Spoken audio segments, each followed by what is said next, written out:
শয়তানের বাচ্চা, আমি কি টাকা পকেটে করে তোর জন্য নিয়ে এসেছি? তুই আমার দামি প্যান্টটা নষ্ট করে দিলি। স্যার কটা টাকা দেন না স্যার, সারাদিন থেকে স্যার না খাই আছি স্যার, দেন না কটা টাকা স্যার। এই আমি তোকে বলেছি না আমি তোকে টাকা দিতে পারবো না। আরেকবার যদি তুই আমার কাছ থেকে টাকা চাচ্ছিস তোকে এমন একটা লাথি মারবো ওর থেকে যা আসে। স্যার স্যার আপনার টাকা পড়ছে স্যার।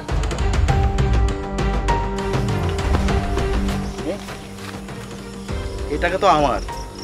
স্যার আপনি না বললেন আপনার কাছে টাকা নাই, এই যে কতগুলা টাকা স্যার ওন থেকে কিছু টাকা আমার দেন না। তোকে বলেছি না আরেকবার টাকা চাইলে তো ফুটবলের মতো লাথি মারবো। দেন না স্যার।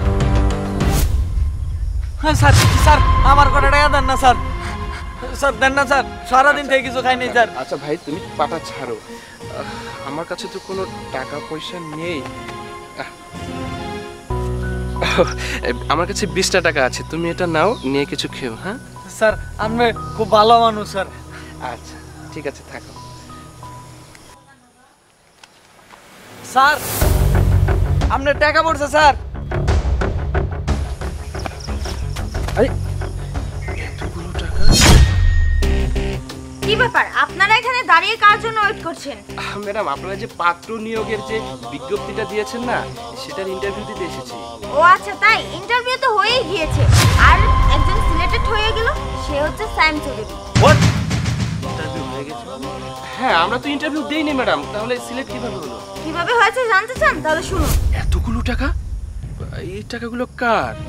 না কোথাও ভুল হচ্ছে ভাইয়া তোমার, এই টাকাগুলো আমার না, এটা হয়তো অন্য কারোর পড়েছে। নাও এটা তুমি রাখে। না না স্যার, আপনি যখন এই দিক দিয়ে যাইতেছিলেন তখন আপনার পকেট থেকে পড়ছে টাকাগুলো, আপনারই, আপনি রাইখে দেন। আহা ভাই আমি তো বলছি যে এই টাকাটা আমার না, আর তাছাড়া এই টাকাগুলো আমি কেন নেব, এটা হয়তো অন্য কারোর পড়েছে, তুমি এটা রেখে দাও, তুমি উপযুক্ত প্রমাণ পেয়ে এই টাকাটা দিয়ে দিবে ভাই, প্লিজ তুমি টাকাটা রাখো।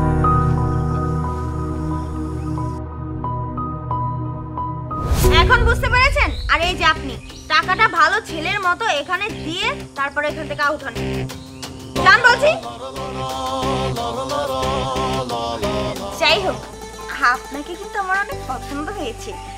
আজকে কিন্তু বাবা মাকে বলে আপনার সাথে বিয়ের কথাটা ফাইনাল করব। চলুন ভিতরে চলুন।